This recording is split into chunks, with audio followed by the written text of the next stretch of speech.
पिछली क्लास में हमने आपको बताया था कि संसद से कैसे विधि पारित होती है और किस तरीके से संसद में डेडलॉक आते हैं, कैसे गतिरोध आता है। और गतिरोध का एग्जाम्पल है, यानी संसद जब विधि बनाती है, दोनों सदन, आपको याद होगा कि लोकसभा राज्यसभा से पारित होके जैसे ही विधेयक दोनों सदनों के पास जाता है तो स्वाभाविक रूप में उसमें गतिरोध हो सकता है, डेडलॉक हो सकता है। तो वो डेडलॉक कैसे होगा? तो संयोग की बात है, संविधान का अनुच्छेद 108 में ये बात लिखी गई है कि किसको हम डेडलॉक मानेंगे। अनुच्छेद 108 में ये बात लिखी गई है कि हम किसको डेडलॉक मानेंगे, हम किसको गतिरोध माने। अब गतिरोध किसको माना जाएगा? पहली कंडीशन, इसका मतलब है दोनों सदन बहुत गंभीर रूप में असहमत है, दोनों सदन के द्वारा बात पारित नहीं हो पा रही है। क्यों? क्योंकि पहला सदन लोकसभा भी हो सकता है, राज्यसभा, पहले सदन द्वारा पारित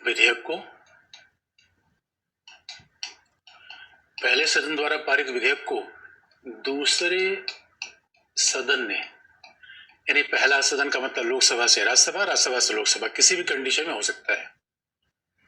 पहले सदन द्वारा पारित विधेयक को दूसरे सदन ने पूर्णतः अस्वीकार कर दिया,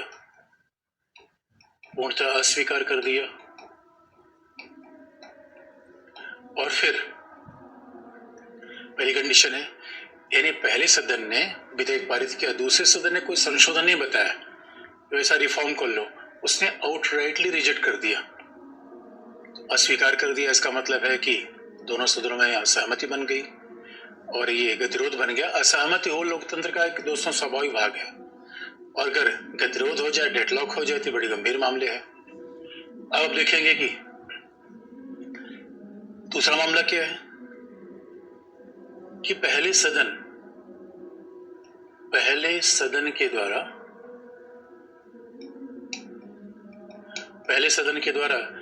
पारित किए गए विधेयक या पहले सदन के द्वारा पारित किए गए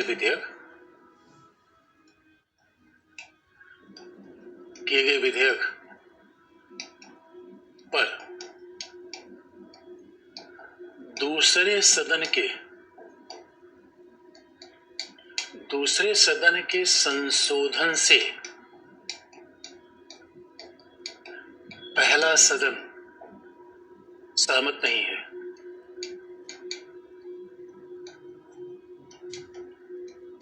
ये भी कंडीशन है, पहले सदन के द्वारा पारित किए गए विधेयक पर दूसरे सदन के संशोधन से पहला सदन सहमत नहीं है। यानी पहले सदन ने विधेयक पारित कर दिया, दूसरे सदन के पास गया, दूसरे सदन का भी संशोधन कर दो, उससे पहला सहमत नहीं है।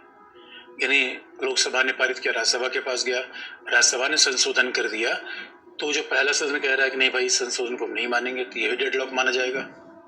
और तीसरी कंडीशन होती है सी, जो तीसरी कंडीशन होती है डेडलॉक की, उसमें बात है कि पहले सदन द्वारा पारित विधेयक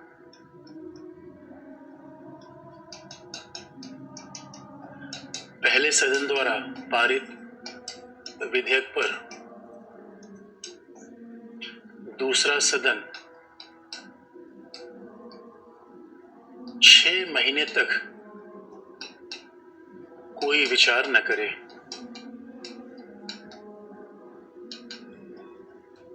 पहले सदन के द्वारा पारित विधेयक पर दूसरे सदन 6 महीने तक कोई विचार न करे, लेकिन इस 6 महीने में जो सत्रावसान होता है वो शामिल नहीं होगा।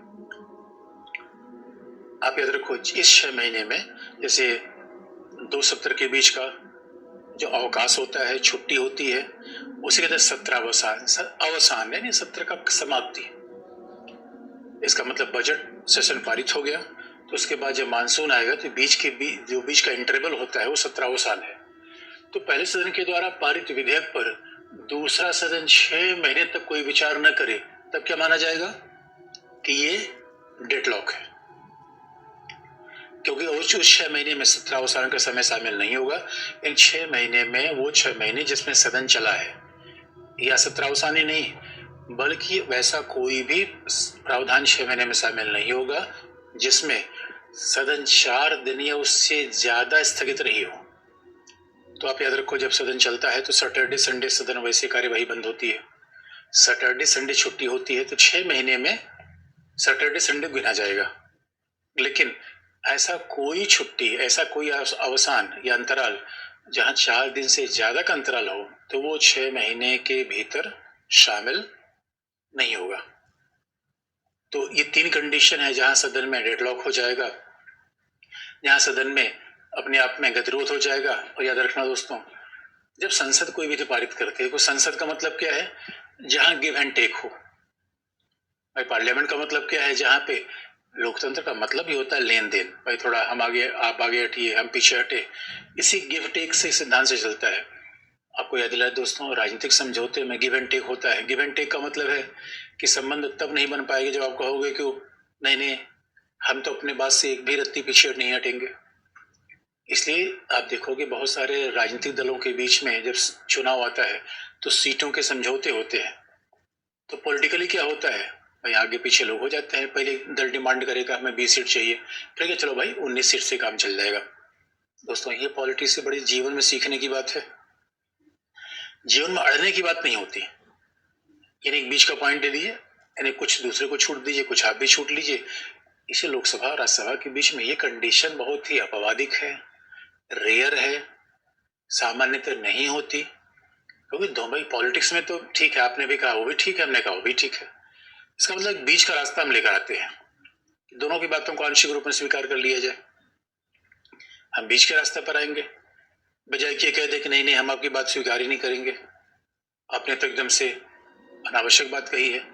तो ऐसा कभी भी पॉलिटिक्स में नहीं होता। तो हमेशा इन सरकारों के बीच में तमाम असहमतियों के बाद सहमति हो जाना, इसे पॉलिटिकल स्टूडेंट के घर में झगड़ा नहीं होना चाहिए। पॉलिटिकल स्टूडेंट को उसके पार्टनर के साथ खटपटी नहीं होनी चाहिए। क्यों खटपटी क्यों होती है? क्योंकि हम सोचते हैं हम एकदम सही है। झगड़ा इसलिए होता है कि हम सोचते हैं हम एकदम सही है, हमारा पार्टनर सोचता है हम एकदम सही है। हकीकत की बात है कि दोनों सही है, दोनों गलत है। लेकिन आप जानते हो, इसलिए बहुत रेयर कंडीशन है। और आज तक के संसदीय लोकतंत्र के इतिहास में इतना, हमारे यहाँ तो हर सत्र में कम से कम 10 विधेयक पारित होते हैं। यानी आजादी के बाद से आज तक विधेयकों की संख्या गिनी जाए तो कम से कम 20,000 होगी। लेकिन उसमें 3 मौका ऐसा आया, हमारे 3 ही ऐसे विधेयक हैं जो डेडलॉक के कारण पारित हुए हैं। तो आप समझ सकते हैं सामान्य परिस्थिति नहीं है, अपवाद है जो पॉलिटिक्स में कभी कभार आता है। और अगर ऐसा हो जाए तो अनुच्छेद 108 में लिखा गया है कि अब गतिरोध को तोड़ने के लिए क्या किया जाए। गतिरोध अगर हो गया तो आप याद रखिए दोस्तों, परिणाम भी, इसका परिणाम क्या है? 2 है, या तो विधेयक समाप्त हो जाएगा। अब आप समझ रहे हो विधेयक को ड्राफ्ट करने में, लिखने में कितना समय लगा है। और कोई विधेयक इसीलिए तो आ रहा है कि उसकी बड़ी आवश्यकता है।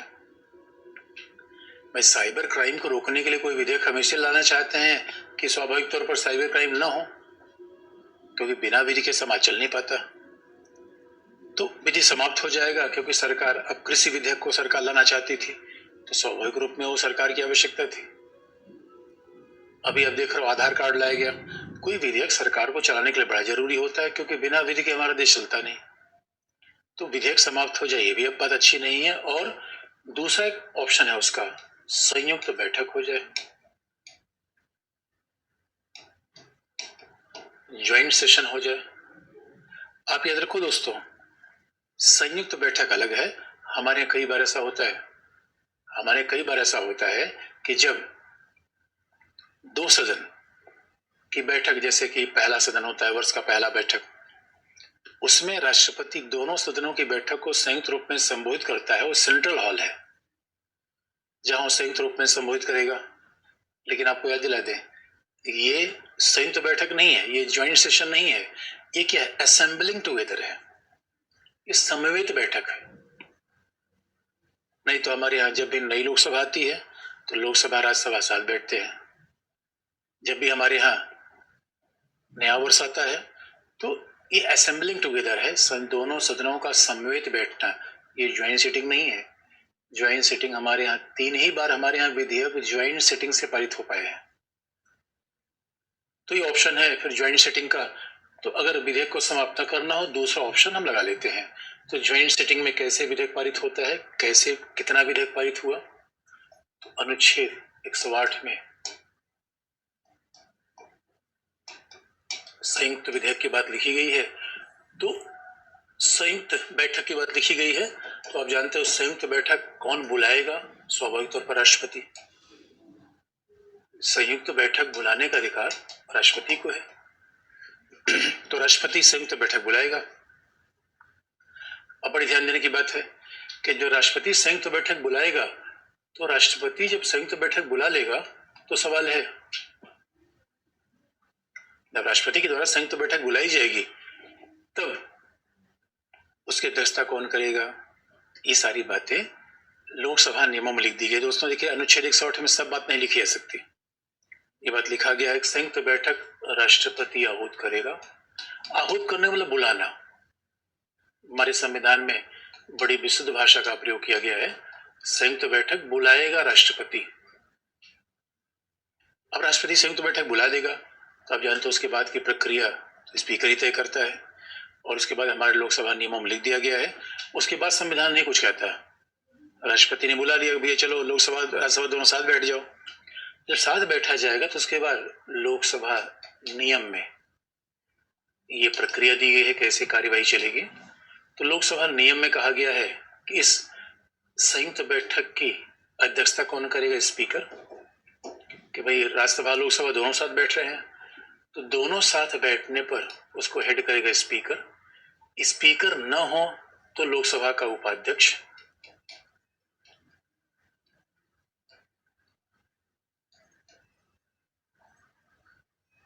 स्पीकर न हो तो लोकसभा का उपाध्यक्ष, और लोकसभा का उपाध्यक्ष भी न हो तो राज्यसभा का उपसभापति।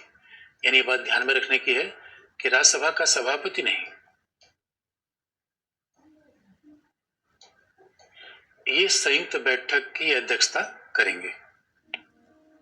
तो इस भी बात लोकसभा नियमों में लिखी गई है कि भाई अगर बैठक होगी तो उसको अध्यक्षता कौन करेगा? स्पीकर करेगा।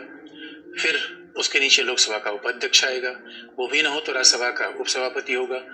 अब ये तरीका बता दिया गया कि कैसे कोई बैठक होगी, प्रक्रिया बना दी गई, राष्ट्रपति बैठक करेगा, ये सारी बात लिख दी गई। अब सवाल है कि जब दोनों बैठक होगी तो विधेयक पारित कैसे होगा? विधेयक पारित कैसे होगा? इसके लिए सामान्य बहुमत की आवश्यकता है। विधेयक पारित कैसे होगा? सामान्य बहुमत, यानी सामान्य बहुमत चाहिए जिससे विधेयक पारित हो जाए। अब सामान्य बहुमत का मतलब क्या है? सामान्य बहुमत दोनों सदन का अलग अलग नहीं, संयुक्त बैठक हो रही है तो लोकसभा के 543 सदस्य हो गए, राज्यसभा के 245, ये तो कुल सदस्य संख्या है। लेकिन हकीकत की बात है कि जब सदन चलता है तो सारे मेंबर आते नहीं, बहुत ज्यादा अब्सेंस बना रहता है, अनुपस्थिति बनी रहती है। तो उसमें क्या होगा कि मान लो इतने सारे मेंबर है तो प्रेजेंट कितने हुए? इधर से 400 है, इधर से 200 है, तो 600 हो गए। मतलब प्रेजेंट एक हमें अनुमान लगा लिया, आप दूसरा भी कुछ कर सकते हो। तो जब संयुक्त बैठक होती है तो अब देखो 600 का बहुमत 301, यह सामान्य बहुमत। सामान्य बहुमत के द्वारा स्वाभाविक तौर पर यह विधेयक पारित किया जाएगा। तो सामान्य बहुमत कितना है? 301। इसके द्वारा यह विधेयक पारित हो जाएगा, इसके द्वारा यह विधेयक पारित कर लिया जाएगा। इसलिए ये हमारे यहाँ रखा के सामान्य बहुमत से पारित होगा। इसका मतलब है अगर 301 से बहुमत पारित करना है तो राज्यसभा की भूमिका ही खत्म हो गई। अब ये बड़ा सवाल है, भाई 301 से बहुमत से पारित कर लिया जाए फिर राज्यसभा के होने न होने का मतलब नहीं है, क्योंकि 400 मेंबर तो लोकसभा के पास ही है। लोकसभा के पास राज्यसभा के लगभग 2 गुने सदस्य हैं। इसीलिए संयुक्त बैठक में कहा जाता है कि राज्यसभा की अवहेलना हो जाती है। और आप जानते हो दोस्तों, अगर राज्यसभा की अवहेलना हो गई इसका मतलब है कि राज्यों की भूमिका की उपेक्षा हो गई, क्योंकि संघीय ढांचे में राज्यसभा राज्यों को रिप्रेजेंट करता है और राज्यसभा क्या है? वरिष्ठों का सदन है। भाई लोकसभा क्या है? जनता का सदन है। कई बार आप जानते हो जो दोस्तों, कई बार जनता की बातों को पूरा करने के लिए ऐसे विधेयक भी आते हैं जो बड़ी जनभावनाओं पे होते हैं। तो बड़ी जन भावनाओं पे होते हैं। इसलिए ये विधेयक प्रभावी तौर पर पूरे हो पाए, वो विधेयक में खामी न रह जाए, केवल जनभावना से कोई बात नहीं बनती। इसे राज्यसभा के वरिष्ठों की बड़ी आवश्यकता होती है, जिससे वो छानबीन करते रहे, जिससे वो देखते रहे कि आखिर विधेयक में क्या समस्या है और इस समस्या का समाधान कैसे किया जाए। विधेयक में समस्याएं क्या है, समस्या का समाधान कैसे किया जाए, इसका सारा लेखा जोखा किसके पास होता है? राज्यसभा के पास। तो राज्यसभा को उपेक्षा कर देना अच्छी बात नहीं है भाई। संघीय ढांचा हमारे यहाँ है, राज्यसभा राज्यों का रिप्रेजेंटेशन करता है। और इतना ही नहीं, राज्यसभा केवल राज्यों का रिप्रेजेंटेशन नहीं करता, वरिष्ठों का सदन है। और दूसरी बात है दोस्तों, लोकतंत्र में बहुमतवाद नहीं होना चाहिए। देखिए, लोकतांत्रिक ढांचा कैसा होना चाहिए कि मान लो हम परिवार में निर्णय ले रहे हैं, सारे परिवार के मेंबर हैं 12। अब 12 मेंबर ने में 11 ने मिलकर कह दिया अमुक व्यक्ति ये यहाँ शादी करेगा। लोकतंत्र निर्णय से लिया गया, लेकिन ये लोकतांत्रिक निर्णय नहीं है। अरे भाई, जिसका शादी विवाह करो उसके पूछ तो लो। लेकिन बहुमतवाद ठीक नहीं होता। लोकतंत्र में एक एक व्यक्ति की इच्छा होनी चाहिए। लोकतंत्र में आजादी न हो तो केवल बहुमत को तौल दीजिए, ये तो लोकतंत्र का मतलब नहीं है।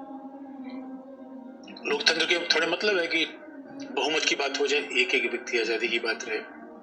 इसलिए आप देखेंगे दोस्तों, अब लोकसभा की संख्या ज्यादा है, इसका मतलब क्या है? राज्यसभा को इसे इनकार कर दिया जाएगा, ये बहुमतवाद होगा। यानी बहुमत से निर्णय लेना एक अलग बात होती है, लेकिन बहुमतवाद, मेजॉरिटेरियनिज्म, इसका मतलब असहमत की उपेक्षा कर देना, असहमत को दरकिनार कर देना, विरोधों को खारिज कर देना, ये लोकतंत्र में अच्छा नहीं माना जाता। इसलिए संयुक्त बैठक में न केवल राज्यसभा की उपेक्षा होती है, संघीय ढांचे की उपेक्षा हो जाएगी, लोकतंत्र की मूल भावना की उपेक्षा हो जाएगी। और इतना ही नहीं भाई, राज्यसभा को उस विधेयक पर खामियां दिखाने का अवसर नहीं मिलेगा, क्योंकि राज्यसभा तो वरिष्ठों का सदन है, विशेषज्ञों का सदन है, बड़े बूढ़े बूढ़े लोग वहां पे होते हैं, इसलिए बारीकी से जांच करेंगे। इसलिए संयुक्त बैठक के विरोध में बड़ी तर्क है। लेकिन एक उसका दूसरा पहलू ये भी है, आजकल देखो दोस्तों सदन कैसे चल रहा है। सदन में तो सदन जब चलने ही नहीं दिया जा रहा है, तब आप क्या कहोगे? अब बताओ, संसद क्या कोई महत्व ही नहीं रह गया? अब संसद सड़क बन गई, जिंदाबाद मुर्दाबाद ही करना है, सड़क पे कर लेते हैं। ये थोड़ी खामियां है।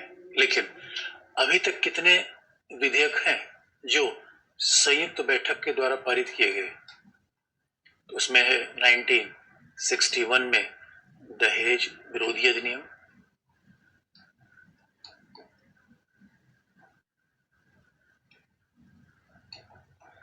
1961 में दहेज विरोधी अधिनियम, 1978 में बैंकिंग सेवा अधिनियम,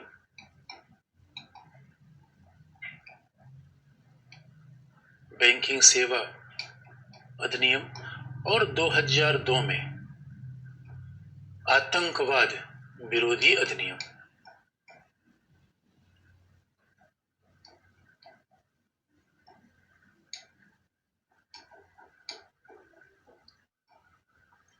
ये 3 विधेयक ऐसे हैं, आतंकवादी विरोधी अधिनियम, 3 अधिनियम ऐसे हैं जो बाकायदा संयुक्त बैठक के माध्यम से पारित किए गए। अब इसमें देखो दोस्तों, 3 विधेयक संयुक्त बैठक के माध्यम से पारित किए गए। और एक खास बात है, अगर विश्लेषण की बात आप देखो, पहला कांग्रेस के समय हुआ था 61 दहेज विरोधी अधिनियम। और आप जानते हो कांग्रेस में तो ऐसी बात थी, कांग्रेस के पास तो लोकसभा में बहुमत, ये बात ध्यान रखने की, पहली लोकसभा में कांग्रेस का बहुमत नहीं, 2/3 बहुमत। उसमें नेहरू जी भाई करिश्माई व्यक्तित्व का आदमी थे, अच्छी इंग्लिश बोलते थे, और भारतीय राष्ट्रीय आंदोलन का आधार था ही, तो नेहरू का व्यक्तित्व बड़ा प्रभावकारी था। तो कांग्रेस को 2/3 सीट मिल जाती थी। अभी कमाल की बात आप देखेंगे, एक ही दल को दोनों सदन में बहुमत है, उसके बाद संयुक्त बैठक हो जा रही है। ये बात बड़ी नोटिस करने वाली है दोस्तों। मतलब जरा सोच, हम सामान्यतः ही सोचते हैं तो 2 सदन में अलग अलग दलों के बहुमत है, तब तो ऐसा गतिरोध हो जाए तब तो स्वाभाविक बात है। लेकिन ये बड़ी इंटरेस्टिंग बात है कि 1961 में यही देखिए लोकतंत्र का मूल मर्म है। और दोस्तों कहा जाता है, देखिए नेहरू का स्वभाव थोड़ा लोकतांत्रिक था। नेहरू के समय एक सांसद हुआ करते थे, पीलू मोदी। नेहरू के समय एक सांसद थे पीलू मोदी, और पीलू मोदी समाजवादी पार्टी से थे, इसके स्वाभाविक रूप में अब नेहरू पास 2/3 बहुमत था, 2/3 बहुमत था, जो चाहे विधेयक पारित करवा लेते। इसलिए दोस्तों हर व्यक्ति को पॉलिटी पढ़ना चाहिए, घर में भी तानाशाही न चले। अरे हर व्यक्ति के निर्णय सुनने चाहिए, विचार सुनने चाहिए। तो पीलू मोदी अकेले कांग्रेस के खिलाफ खड़े रहते थे, 2/3 बहुमत एक तरफ, पीलू मोदी एक तरफ। तो कोई ऐसे मामला था जहां पर नेहरू के खिलाफ पीलू मोदी बोल रहे थे और नेहरू ने मजाक लेते हुए कहा कि देखो महोदय, सांसद महोदय, अरे बहुमत हमारे पास है, अब आप क्या बात कर रहे हैं, आपकी बात कोई मतलब नहीं है, हम तो विधेयक पारित करवा लेंगे। पीलू मोदी ने मुस्कुराते हुए कहा, नेहरू जी बहुमत आपके पास हो सकता है, तर्क हमारे पास है। अच्छा दोस्तों बताइए, कोई निर्णय कैसे करेंगे, बहुमत से करेंगे, तर्क से करेंगे? बड़ा विवाद का विषय हो जाता है। भाई कोई निर्णय आप कैसे करेंगे, बहुमत से या तर्क से? तब आपको दिखेगा हाँ भाई तो तर्क का तो बड़ा महत्व है, क्योंकि अब कई बार ऐसा बहुमत का निर्णय बड़ा अविवेकशील होता है दोस्तों। इतिहास गवाह है कि जर्मनी के लोगों ने बहुमत से निर्णय कर दिया था हिटलर शासन में आएगा, और हिटलर ने क्या तांडव किया, इतिहास देखती है। कई बार इंदिरा गांधी को बहुमत का निर्णय था, और अब देखिए इंदिरा गांधी ने आपातकाल लगा दिया था 1975 में, बहुमत का निर्णय था। इसीलिए दोस्तों लोकतंत्र में खास तौर पर आज भी कई बार सरकार के खिलाफ आलोचना की जाती है कि देखिए निर्णय केवल ये नहीं कि बहुमत से होना चाहिए, लेकिन खास बात है कि जब पीलू मोदी ने कहा कि नेहरू जी देखिए तर्क हमारे पास है, तो नेहरू जी ने उस बात को मान लिया। इसलिए आप देखोगे हमारे संविधान सभा में भी ज्यादातर निर्णय आम सहमति से लिए गए हैं, यानी सबकी राय का महत्व है दोस्तों। आप याद रखो लोकतंत्र में खास बात है, लोकतंत्र में हर व्यक्ति को बोलने दो आप, क्योंकि कोई व्यक्ति दावा नहीं कर सकता कि भैया सच मुझे ही पता है। सच सीधे वैसा होता है जैसे नेत्रहीन व्यक्ति हाथी के 5 अंगों को छुए। आप याद रखो किसी नेत्रहीन एक नेत्रहीन व्यक्ति को या 5 नेत्रहीन व्यक्ति को हाथी के अंगों को छुआइए, जिसने हाथी का पैर छुआ वो कहेगा हाथी खंबे जैसा है, क्योंकि वो नेत्रहीन है। जिसने हाथी कान को छुआ उसने हाथी सूप जैसा है। जिसने हाथी के पूंछ को छुआ उसने हाथी झाड़ू जैसा है। किसकी बात मानी जाए? इसलिए भारतीय परंपरा है वादे वादे जायते तत्वबोधा। विचार को आगे बढ़ाओ, विमर्श को आगे बढ़ाओ, तभी मामला बनेगा दोस्तों। लेकिन एक खास बात थी, दहेज के मामले पर विवाद था, और क्योंकि उस समय आप जानते हो दहेज के मामले पर विवाद ये हुआ, एक ही दल का बहुमत उसके बावजूद मतभेद हो गया। इसका मतलब उस समय सदन की कार्यवाही बड़ी अच्छी चलती थी। इसलिए दोस्तों संसद का मतलब ये नहीं होता जो कार्यपालिका कहे वो हाँ कह दे, नहीं नहीं नहीं। संसद का तो मतलब होता है जो कार्यपालिका कहे उससे भी सहमत न हो, संसद का मतलब ये है। तो आप देखोगे इस समय कांग्रेस का बहुमत था और मामला फंस गया ये कि देखो दोस्तों दहेज के मामले पर मतांतर हो गया। सांसदों के एक समूह ने कहा कि भाई दहेज ठीक है, क्यों? क्योंकि परंपरागत रूप में हमारे परिवार में लड़कियों को पैतृक संपत्ति में हिस्सेदारी थी ही नहीं। अब लड़कियों को पैतृक संपत्ति में हिस्सेदारी नहीं थी तो उसका माध्यम क्या बनाया गया कि भाई देखो दहेज के माध्यम से कम कुछ तो पैसा उन्हें मिल जाता है। तो लोगों ने देखा कि नहीं ये तो ठीक आ गया है, और कुछ लोगों ने कहा ना ना ये ठीक नहीं है। क्यों? क्योंकि लड़की कोई वस्तु थोड़ी है कि बेचा खरीदा जाए। अरे भाई जिसके पास कोई पैतृक संपत्ति हो ही न तो क्या वो देगा? ये विरोध हो गया। इसीलिए संयुक्त बैठक के द्वारा पारित कर दिया गया कि दहेज लेना हमारे यहाँ एक जुर्म है। लेकिन अब आप कहोगे सर इसके बावजूद भी लोग लेते हैं देते हैं, एक अलग मुद्दा है। इसलिए कहा जाता है कि समाज को बदलने के लिए केवल कानून ही पर्याप्त नहीं होता। कई बार कानून तो बन जाता है, उसका इम्प्लीमेंटेशन नहीं होता। आज तो हमारे यहाँ लड़कियों को संपत्ति में अधिकार है, लेकिन लड़कियां संपत्ति में अधिकार मांगती ही नहीं, पहली बात। दूसरा मामला इसलिए था कि दूसरा मामला तो क्योंकि 1978 में जनता पार्टी सरकार आ गई थी, और हमारे आप देखोगे राज्यसभा में हर दूसरे साल 1/3 सांसद अवकाश प्राप्त कर लेते हैं। भाई राज्यसभा का इलेक्शन इकट्ठे तो होता नहीं, राज्यसभा के इलेक्शन इकट्ठे 245 सांसद नए नहीं आएंगे। वो हर दूसरे साल बाद 1/3 रिटायर होंगे, हर दूसरे साल बाद 1/3 नए आ जाएंगे। इसलिए होता क्या है, जो बैंकिंग सेवा अधिनियम में है उस समय जनता पार्टी सरकार आ गई थी, कांग्रेस हार गई चुनाव में 77 में। पहली बार ऐसा था कांग्रेस हारी और जनता पार्टी शासन का लोकसभा बहुमत, राज्यसभा बहुमत था ही नहीं। क्योंकि आप जानते हो राज्यसभा में बहुमत के लिए तो आपको राज्यों की आवश्यकता है और ये संविधान निर्माताओं की बड़ी विशेषता है। इसलिए आप देखें उस जानबूझकर उन्होंने शायद इस प्रावधान किया कि राज्यसभा में किसी एक दल का बहुमत न हो पाए, जिससे नियंत्रण संतुलन बना रहे। इसलिए देखो दोस्तों, हमारे यहाँ बहुमतवाद नहीं चलता। यहाँ तो राजनीतिक कारण था, क्योंकि दोनों सदनों में अलग अलग दल का बहुमत था, तो मतभेद सैद्धांतिक कारण से कम था, राजनीतिक कारणों से ज्यादा था। भाई लोकतंत्र में देखो दोस्तों, मनभेद नहीं होना चाहिए, मतभेद होना चाहिए। यानी मैं इस आधार पर किसी दल का विरोध न करूं कि भैया मैं इस दल का सदस्य हूं, वो तो दूसरे दल का सदस्य है।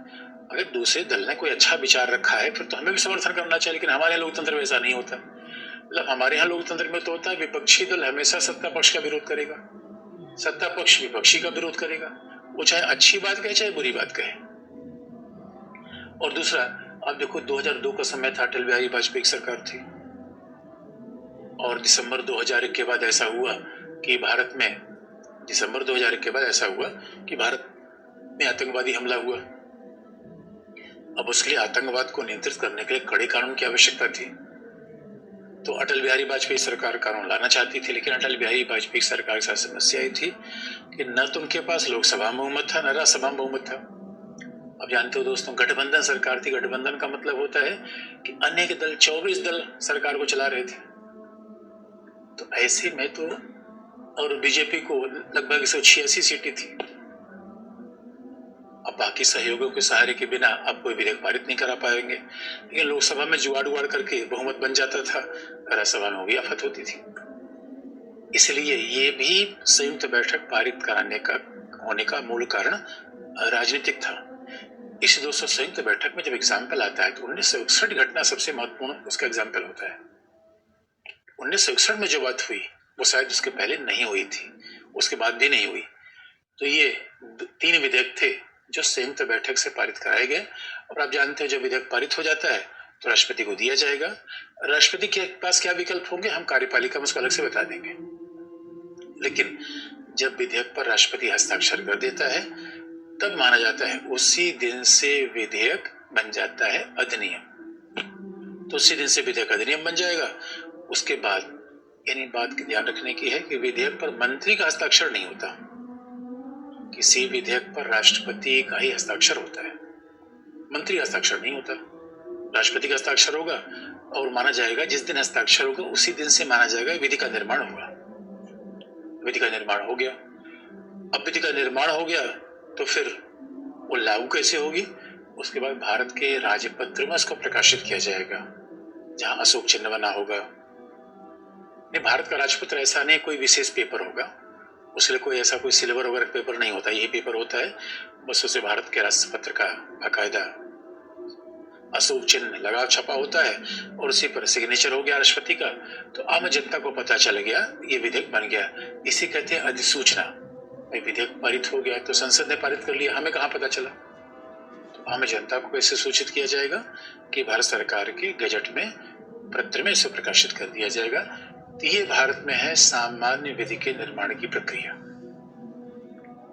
ये सामान्य विधि के निर्माण की प्रक्रिया है। अब जरा हम देखें, और आप याद रखिए दोस्तों, ये सामान्य विधि है, लेकिन आप कहोगे संविधान संशोधन विधि, संविधान संशोधन विधि कैसे पारित होती है? ये भी आपको बता दें।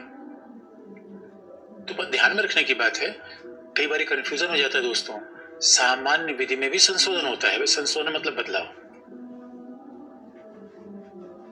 अरे भाई, कोई विधि बनी तो समय बदला, समय बदला, विधि में परिवर्तन की आवश्यकता पड़ जाएगी। तो बदलाव तो हर विधि में होता है, लेकिन सामान्य विधि में संशोधन संविधान संशोधन नहीं कहलाता। संविधान संशोधन तब कहलाएगा जब वो संशोधन से कोई आर्टिकल जोड़े या हटे या आर्टिकल में कोई परिवर्तन किया जाए तो उसे संविधान संशोधन कहलाएगा। इसे मान लो कि हमने हमारे फॉरेस्ट एक्ट है तो उसमें संशोधन सामान्य विधि में संशोधन, जहां भी एक्ट आएगा वहां पे संविधान संशोधन है, सामान्य विधि में संशोधन। जहां अनुच्छेद आएगा वहां संविधान संशोधन। तो आप कहोगे सर अंतर क्या है? बस एक अंतर है प्रक्रिया का। सामान्य विधि और संविधान संशोधन में, अब अभी तो हमने सामान्य विधि पढ़ा, अब मान लो कि हमें संविधान संशोधन करना हो और संविधान संशोधन विधेयक हो।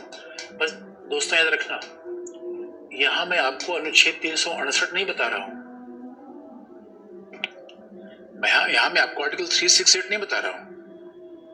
यहां पे तो मैं केवल आपको संविधान संशोधन विधेयक की प्रक्रिया में बता रहा हूं। तो प्रक्रिया का मतलब है कि संविधान संशोधन विधेयक भी 3 चरणों से पारित होगा, जैसे सामान्य विधेयक पारित होता है।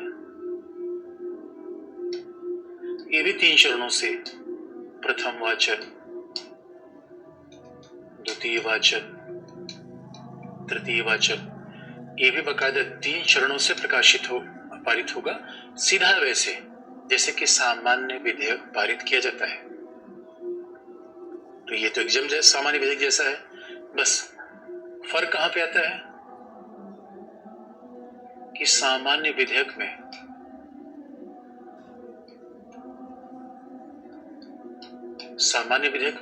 सामान्य बहुमत की अपेक्षा होती है, सामान्य बहुमत की अपेक्षा होती है सामान्य विधेयक में, जबकि संविधान संशोधन विधेयक में विशेष बहुमत की अपेक्षा होती है। ये फर्क आ गया, विशेष बहुमत की अपेक्षा होती है। सामान्य विधेयक पर राष्ट्रपति वीटो कर सकता है, और वीटो का मतलब आगे हम अलग से राष्ट्रपति बताएंगे। सामान्य विधेयक पर राष्ट्रपति वीटो कर सकता है, जबकि संविधान संशोधन विधेयक पर वीटो नहीं करेगा।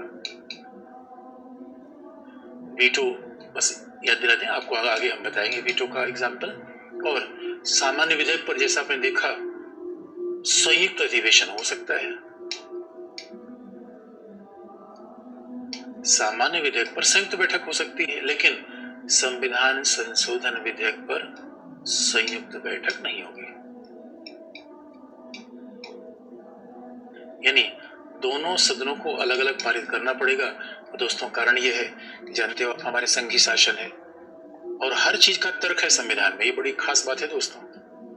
हमारा संविधान जब भी लिखा जाता है तो हर चीज के पीछे एक तर्क है, कोई चीज वैसे ही नहीं लिखा जाता। तो इसका मतलब है कि विशेष बहुमत, अभी विशेष बहुमत का मतलब बता देंगे।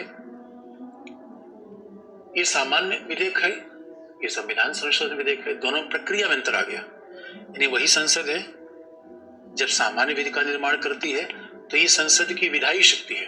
जब संसद सामान्य विधि का निर्माण करती है तो क्या है, संसद का लेजिस्लेटिव पावर है, विधायी शक्ति। और ये क्या है, संसद की संविधायी शक्ति। तो हमारे यहां ये है कॉन्स्टिट्यूएंट पावर, कि संसद की संविधायी शक्ति है, ये संसद की विधायी शक्ति है, लेजिस्लेटिव पावर। ये संसद की संविधायी शक्ति है, कॉन्स्टिट्यूएंट पावर। अब इसका मतलब एक ही संसद है, दोनों प्रकार की शक्ति का उपयोग करती है। एक सामान्य विधि बनाती है और एक संविधान संशोधन करती है। इसलिए दोस्तों आप देखो कि वही संसद है, उसको 2 प्रकार की शक्ति दे दी गई है। यानी हमारे यहाँ संविधान संशोधन करने के लिए जन्म संग्रह का प्रावधान नहीं है दोस्तों। कई देशों में जन्म संग्रह होता है, कई देशों में आम जनता से पूछा जाता है, वो सब हमारे यहाँ नहीं होता, जन्म संग्रह नहीं होता। उसी संसद को 2 भूमिका दे दी गई है, बस इतना फर्क है। अच्छा, क्यों संयुक्त बैठक नहीं होती? क्योंकि दोस्तों हमारे संघीय शासन है, संघीय शासन में राज्यों का संविधान अलग नहीं है, राज्यों का संविधान, संघ का संविधान एक ही है। तो अगर लोकसभा जैसा चाहे संशोधन कर देगी, राज्यसभा से न पूछा जाए या संयुक्त बैठक करा लिया जाए, फिर तो राज्यसभा की भूमिका द्वितीयक हो जाएगी और संसद जैसे चाहेगी संविधान को बदल देगी। ये बात ठीक नहीं है, इसी संयुक्त बैठक का प्रावधान नहीं है। और वीटो नहीं करेगा। 24वें संविधान संशोधन से इंदिरा गांधी ने इसका बदलावा दिया था। इसके पहले राष्ट्रपति के ऊपर ऐसा प्रतिबंध नहीं था, लेकिन 24वें संविधान संशोधन से 71 से इंदिरा गांधी ने ऐसा प्रावधान कर दिया। और विशेष बहुमत का मतलब होता है दोस्तों, विशेष बहुमत का मतलब होता है, सामान्य बहुमत का मतलब तो आप जानते हो, जितने लोग हैं उनका आधे से ज्यादा सदन में जो भी उपस्थित है, उपस्थित मेंबर, बातों को ध्यान से सुनने की आवश्यकता है। सदन में जो उपस्थित मेंबर हैं उनके आधे से ज्यादा क्या है, सामान्य बहुमत, आधे से ज्यादा। लेकिन विशेष बहुमत का यहाँ अनुच्छेद 368 में 2 मतलब है। 2 बातें साथ साथ चाहिए, और वो है सदन की कुल सदस्य संख्या का बहुमत।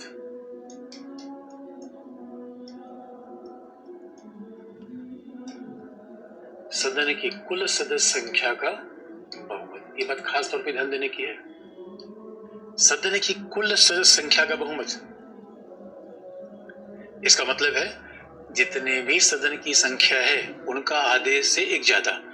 कुल संख्या, उपस्थित संख्या नहीं, बात को इसलिए खास तौर पे बहुत ध्यान से हम पढ़ते हैं चीजों को। सामान्य बहुमत में क्या होता है, उपस्थित संख्या का आधे से एक ज्यादा। यह क्या है, सदन के कुल सदस्य संख्या का बहुमत। कुल सदस्य संख्या जो उसको आधे से एक ज्यादा, बहुमत हो गया। अब दूसरी बात है, और उपस्थित और मत देने वालों का 2/3। दूसरी कंडीशन क्या है, उपस्थित एवं मत देने वालों का 2/3। ये दोनों शर्तें एक साथ होनी चाहिए, दोनों शर्तें एक साथ होनी चाहिए, यानी 2/3 आर प्रेजेंट एंड वोटिंग। और दोस्तों आप कहोगे उपस्थित मत देने वाले दोनों एक साथ क्यों रखे गए, क्योंकि हो सकता है 400 लोग उपस्थित हों लेकिन 20 लोग विपक्ष में वोट दे दें। लेकिन फिर एक ही बात लिख दिया गया, तो मत देने वाला, उपस्थित मत देने वालों का मतलब क्या है। कारण ये दोस्तों कि हमारे यहाँ जब सदन की कार्यवाही चलती रहती है, कोई सामान्य कभी सदन कार्यवाही देखने जाइए, तो सदन कार्यवाही देखने जाएंगे तो सदन के सारे दरवाजे खुले होते हैं, तो जब चाहे कोई सांसद आ सकता है, जा सकता है। लेकिन जब संविधान संशोधन का मामला हो और खास तौर पर मतदान हो रहा हो, ध्यान रखने की बात है, संविधान संशोधन पर वॉइस वोट नहीं होता, डिवीजन ऑफ वोट होगा।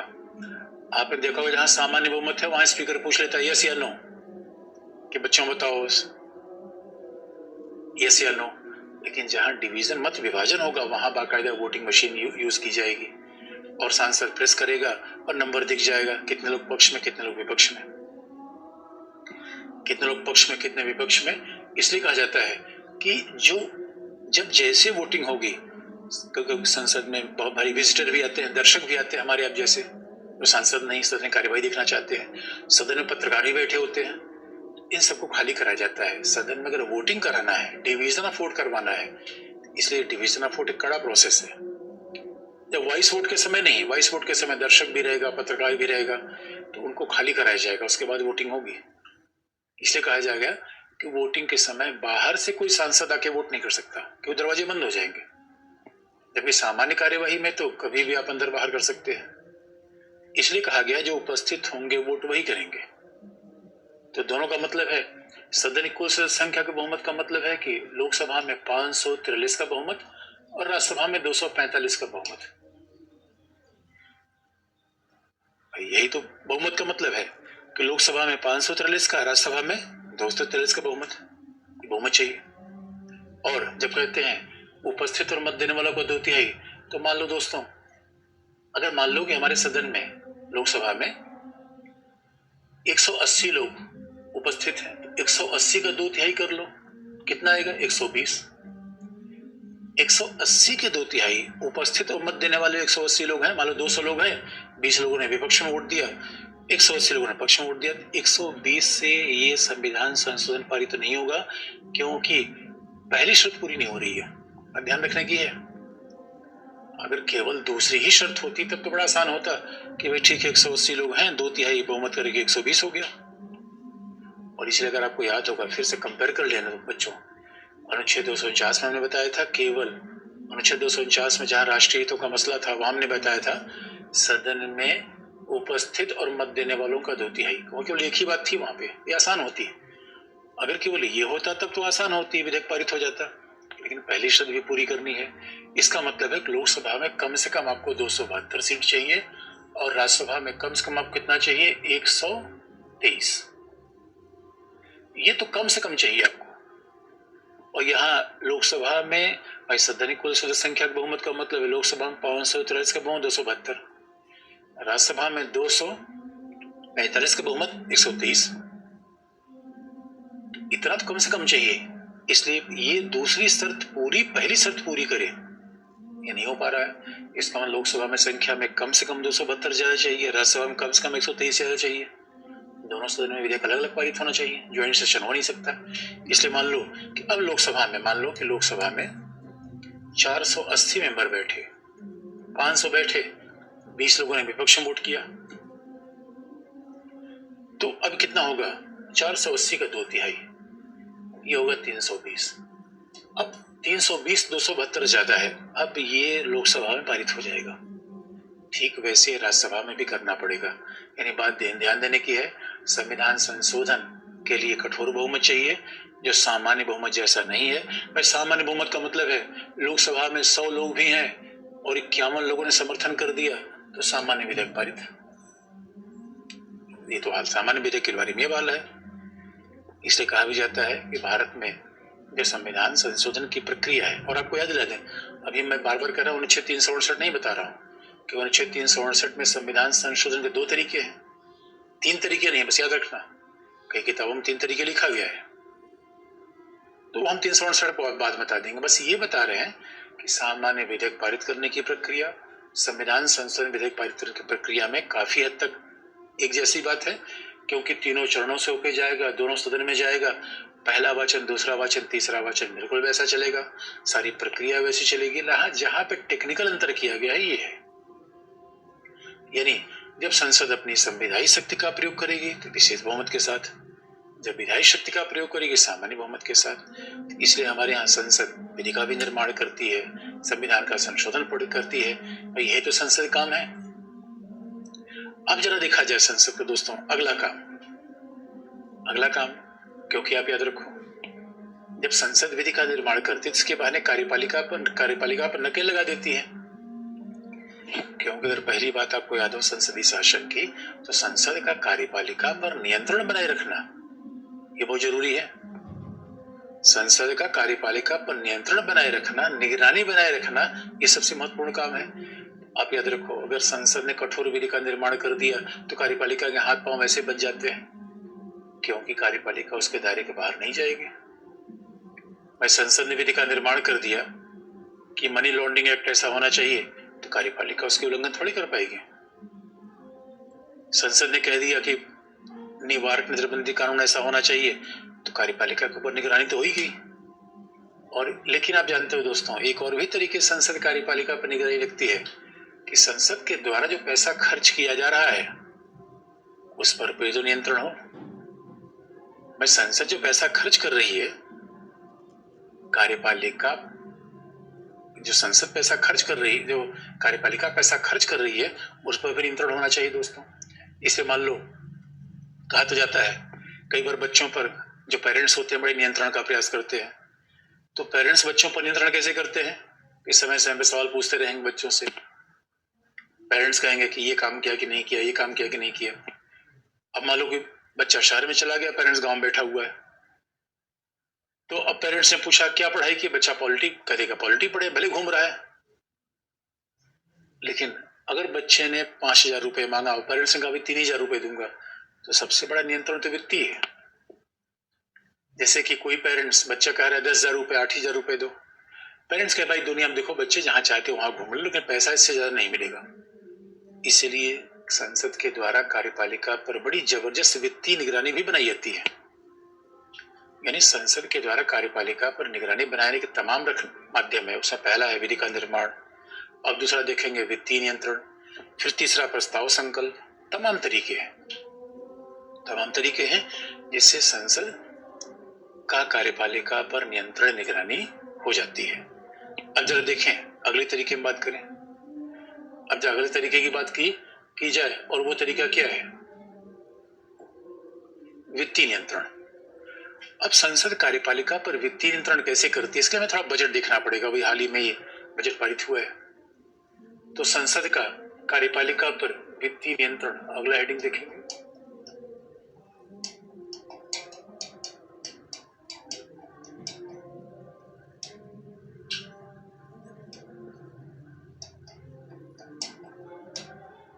और अगर संसद के कार्यपालिका पर वित्तीय नियंत्रण की बात आ जाए तो सबसे महत्वपूर्ण पार्ट क्या है? बजट। तो अब जरा देखें बजट कैसे पारित होता है। पहले एक प्रोसेस आपको लिख दें। इसका मतलब है बजट पारित करने का तरीका वो नहीं है जिससे हम सामान्य विधेयक पारित करते हैं। ये बात ध्यान रखने की है दोस्तों। बजट पारित करने का तरीका सामान्य विधेयक पारित करने तरीके जैसा नहीं है। उसकी प्रक्रिया अलग है। अब देख कैसे बजट पारित होता है, तो अभी तो हाल में पारित भी हुआ है, और फिर पहले एक एक पॉइंट बना दे, फिर उसका विश्लेषण करें। तो हमारे यहाँ फरवरी के पहले हफ्ते में वित्त मंत्री, बात ध्यान रखने की है, सामान्य विधेयक कोई प्राइवेट मेंबर ला सकता है, सांसद भी ला सकता है, मंत्री भी ला सकता है। बजट केवल मंत्री लाएगा, बजट केवल सांसद नहीं ला सकता। और जिसे हम बजट कहते हैं वो फ्रांसीसी भाषा का शब्द है। हमारे संविधान में बजट शब्द का प्रयोग नहीं है, बल्कि हमारे संविधान में लिखा गया है वार्षिक वित्तीय विवरण। हमारे संविधान में तो लिखा गया है कि एनुअल फाइनेंशियल स्टेटमेंट। हमारे संविधान में वार्षिक वित्तीय विवरण की बात की गई है, हमारे संविधान में बजट की बात की ही नहीं गई है। और ये लिखा है अनुच्छेद 112 में, यानी वार्षिक वित्तीय विवरण का सीधा सा मतलब होता है सरकार का साल का खर्च क्या है, आय क्या है, मतलब कहां से पैसा मिलेगा और कहां खर्च होगा। यही तो है वित्तीय विवरण वार्षिक, यानी कहां से मिला, कहां से खर्च किया। ये बाकायदा इसी का नाम है बजट। बजट का मतलब चमड़े का थैला। और ये शब्द आया, ये फ्रेंच भाषा का शब्द है। अब संयोग से परंपरा की बात ऐसी आई कि जो फ्रांस का मंत्री था वो बजट प्रस्तुत करने पहले चमड़े का थैला लाता था, उसी में सारे पेपर वगैरह रखता था। तो उसी बात से पूरी दुनिया में शब्द फेमस हो गया बजट। बजट हमारे यहाँ भी बजट हो गया। और बजट वित्त मंत्रालय लाता है, और वित्त मंत्रालय के भी कई डिपार्टमेंट है। वित्त मंत्रालय के 5 डिपार्टमेंट है। उसमें एक है डिपार्टमेंट ऑफ इकोनॉमिक अफेयर्स, आर्थिक मामलों का विभाग। भाई हमारे गृह मंत्रालय में 6 विभाग है, वित्त मंत्रालय में 5। तो वित्त मंत्रालय बड़े मंत्रालयों में एक है। उसी 5 मंत्रालय में एक है डिपार्टमेंट ऑफ इकोनॉमिक अफेयर्स। वो बाकायदा बजट तैयार करता है, बजट लिखता है, तैयार करने में ड्राफ्ट करता है, लिखता है। और एक खास बात है, जब सामान्य विधेयक हम लाते हैं तो उसकी पहली कॉपी सांसदों को दे देते हैं। बजट एक गोपनीय दस्तावेज है, बजट को पहले नहीं दिया जाता, बल्कि जब सांसदों के हाथ में दिया जाएगा तभी उन्हें पता चल पाएगा बजट क्या है। गोपनीय रखा जाता है इसको। और इसलिए बजट छापने के पहले जितने कर्मचारी हैं उनको सबको हलवा खिला दिया जाता है, और हलवा खिला के अब बंद कर दिया जाता है एक बिल्डिंग में, भैया बजट छापो, और छापने के बाद ही बाहर निकलना जब बजट प्रस्तुत हो जाएगा, तो जिससे किसी को पता न चल सके। क्योंकि अर्थ का मामला है, अर्थ का मामला है, तो जिससे ये न पता चले कोई प्रभावित कर दे बजट को। तो बजट यानी वित्त मंत्री निर्मला सीतारमण के द्वारा बजट प्रस्तुत किया जाएगा। और जब वित्त मंत्री निर्मला सीतारमण जब बजट प्रस्तुत करेंगे तो आप जानते हैं भाई हमारे वित्त मंत्री बजट प्रस्तुत करेंगे तो कहेंगे नया भारत बन रहा है, सबका साथ सबका विकास हो रहा है। पर बजट प्रस्तुत करते हुए कुछ बोलेंगे तो कि मोदी है तो मुमकिन है। इसका मतलब है बजट प्रस्तुत करते समय वो बजट की सामान्य विशेषताओं का उल्लेख करती हैं। तो जैसे बजट प्रस्तुत होगा, और खास बात है जब बजट प्रस्तुत होता है तो वो लोकसभा के समक्ष होता है, जबकि सामान्य विधेयक किसी भी सदन के समक्ष लाया जा सकता है। और हमारे यहाँ बजट प्रस्तुत होगा लोकसभा के समक्ष, वित्त मंत्री प्रस्तुत करेंगे, और बजट प्रस्तुत करने के बाद फिर बजट पर सामान्य चर्चा होगी, एक जनरल डिस्कशन होगा। सामान्य चर्चा, सामान्य चर्चा का मतलब है कि मतलब उद्देश्य, सरकार के उद्देश्य क्या है, कि हमें कैसे विकास का काम करने हैं, कैसे भारत का विकास हो रहा है, तमाम बातें बताई जाएंगी कि भाई ये जनरल डिस्कशन है, सामान्य चर्चा है बजट पर। जनरल डिस्कशन है, सामान्य चर्चा है बजट पर। अब सामान्य चर्चा का मतलब है उसके किसी कोई विशेषता क्लॉज का क्या बात नहीं, कहाँ खर्च होगा, क्या बजट में 2 पार्ट होते हैं, कहाँ खर्च है कहाँ, ये सब की बात नहीं की जाएगी, एक प्रारूप की बात की जाएगी। और सत्ताधारी दल के लोग कहेंगे कि बजट से नए भारत का निर्माण हो रहा है, विपक्षी लोग कहेंगे गरीब विरोधी बजट, किसान विरोधी, यही सामान्य चर्चा है। सामान्य चर्चा का मतलब किसी विशेष प्रावधान पर, किसी विशेष क्लॉज पर कोई चर्चा नहीं होती, क्योंकि हकीकत की बात यह है कि बजट प्रस्तुत होते हुए उसे किसी ने पढ़ा तो है नहीं, और बजट तो एक जटिल दस्तावेज है, तो वो पढ़ते भी तुरंत समझ में नहीं आ जाता।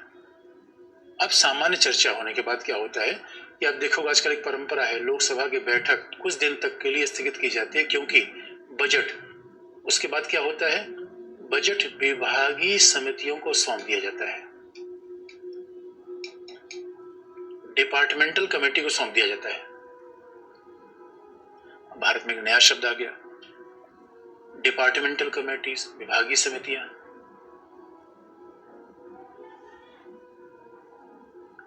तो बजट डिपार्टमेंटल कमेटी को सौंपा जाएगा।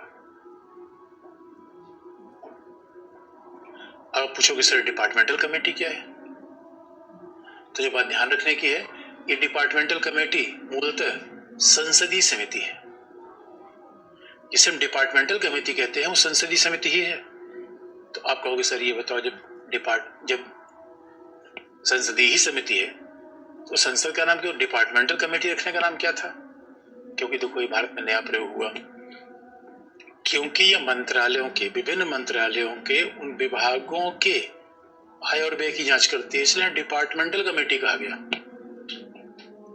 हाई कमेटी संसदीय, लेकिन इसका मतलब डिपार्टमेंटल कमेटी के बारे में अगर देखें तो हम डिपार्टमेंटल कमेटी को अलग से भी देख सकते हैं क्योंकि बड़ी महत्वपूर्ण है, लेकिन डिपार्टमेंटल कमेटी संसदीय समिति है, इसकी अलग बातों को देखने को संसदीय समिति में अलग से पढ़ना है, क्योंकि अलग से यहाँ बताना शुरू करेंगे थोड़ा सा मामला, फिर पहले एक पूरी प्रक्रिया बता दें, फिर डिपार्टमेंटल कमेटी पर आप फिर एक पर आ जाए। डिपार्टमेंटल कमेटी को सौंपा जाएगा, उसके बाद क्या होगा, पांचवा, डिपार्टमेंटल कमेटी जब अपनी रिपोर्ट दे देगी उसके बाद फिर अनुदान की मांग पर चर्चा होगी, demand for grants, discussion on demand for grants. तो फिर उसमें क्या होगा, अनुदान की मांग पर चर्चा होगी।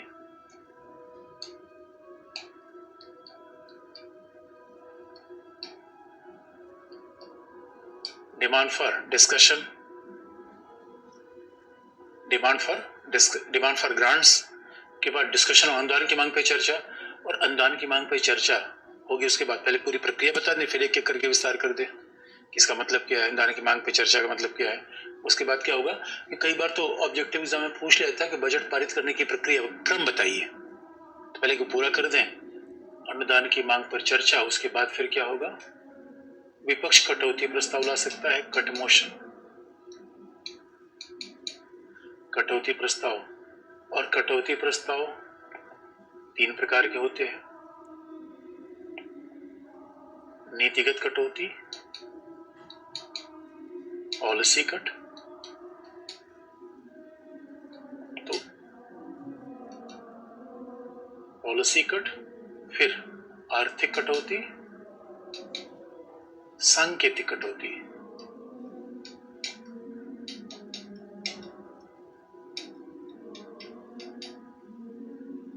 नीतिगत कटौती, आर्थिक कटौती, सांकेतिक कटौती, ये कटौती प्रस्ताव फिर आएगा। उसके बाद कटौती प्रस्ताव के बाद क्या होगा, अब गिलोटिन लिया जाएगा नहीं लिया जाएगा ये डिपेंड होगा, लेकिन कटौती प्रस्ताव के बाद क्या होगा, अनुदान की मांग पर चर्चा, कटौती प्रस्ताव, फिर प्रस्तुत होगा विनियोग विधेयक। अब गिलोटिन यहाँ पे आएगा वो भी बता देंगे आपको, एप्रोप्रिएशन बिल, फिर आएगा विनियोग विधेयक, एप्रोप्रिएशन बिल।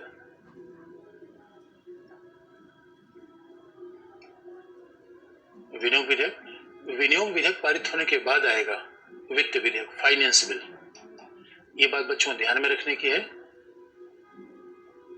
वित्त विधेयक, फाइनेंस बिल, ये बात ध्यान में रखने की, फाइनेंशियल बिल ये नहीं है, और दोनों में अंतर बता देंगे आपको।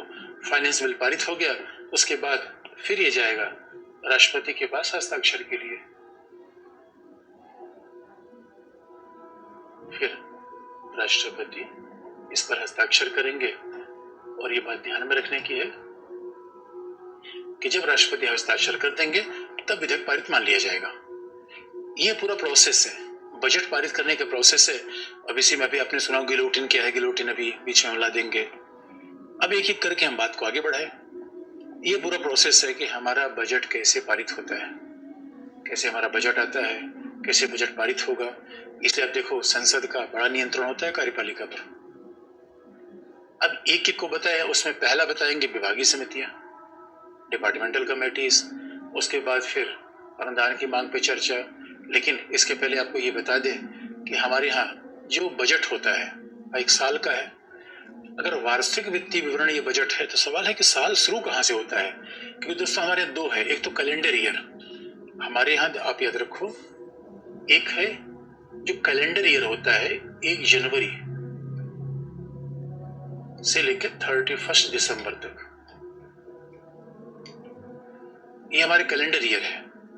लेकिन हमारे यहाँ जो बजट पारित होता है, जो हमारा वित्तीय वर्ष है, जैसे आप देखोगे हमारे यहाँ वर्ष अलग अलग शुरू होते हैं।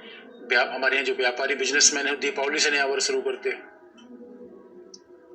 हमारे यहाँ कई लोग हिंदू के हिसाब से, हिंदू धर्म के हिसाब से चैत्र की नवरात्र के नया वर्ष शुरू करते हैं। तो नए वर्ष के मॉडल अलग अलग है। तो कैलेंडर ईयर का मतलब है जो पंचांग का ईयर है वो हमारा अलग है, लेकिन जो हमारा वित्तीय वर्ष है वो अलग है, जो हमारा फाइनेंशियल ईयर है वो अलग है। फाइनेंशियल ईयर शुरू होता है हमारा 1 अप्रैल से 31 मार्च। 1 अप्रैल से 31 मार्च, इसलिए अब देखो दोस्तों, इसका मतलब हम जब बजट लाते हैं तो उसमें 2 वर्ष का उल्लेख अपने आप हो जाता है। यानी बजट किसका होगा? 2023-24 का। अभी जो बजट लाया गया वो 1 अप्रैल 2023 से लेकर 1 अप्रैल 2023 से लेकर 31 मार्च 2024 तक रहेगा। ये ध्यान रखने की बात है, तभी तो हम बजट की बात करेंगे, पहला। और दूसरा, और आपको ये भी याद दिला दें, अब मान लो कि हमारे 2023-24 का बजट पारित कर दिया हमने, और अभी 31 मार्च के बाद अभी हमारा कौन सा बजट चल रहा है? 2022-23 का। अभी तक जो हमारे पास पैसा 2022-23 का है, लेकिन 2022-23 का पैसा जो हमें मिला था, सरकार को मिला था, मंत्रालय को मिला था, डिपार्टमेंट को मिला था। तो 2022-23 का जो पैसा मिला है वो 31 मार्च को लैप्स हो जाएगा। 31 मार्च के बाद वो पैसा आप नहीं खर्च कर पाएंगे।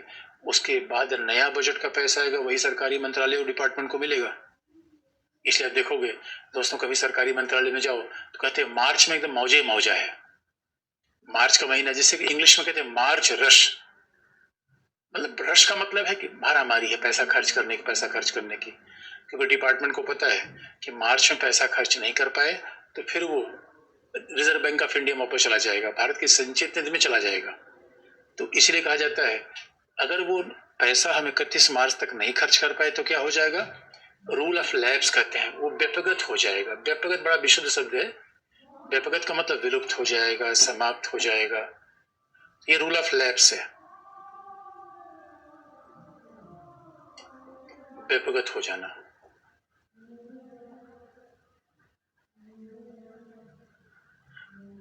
व्यपगत का मतलब है समाप्त हो जाएगा, पैसा आपके पास रहेगा, वो खर्च नहीं कर सकते आप। यानी अब उसके बाद 1 अप्रैल 2023 के बाद अब वही पैसा खर्च कर पाएंगे जो नए बजट के द्वारा आवंटित किया गया हो। इसे रूल ऑफ लैप्स कहते हैं। तो पिछले साल का पैसा कोई मंत्रालय या डिपार्टमेंट खर्च नहीं कर पाएगा। जैसे मान लीजिए कि आपको पिताजी ने पैसा दिया 1 महीने के लिए, और 1 महीने में 31 मार्च आ गया। हमें तो पैसा महीने महीने से मिलता है।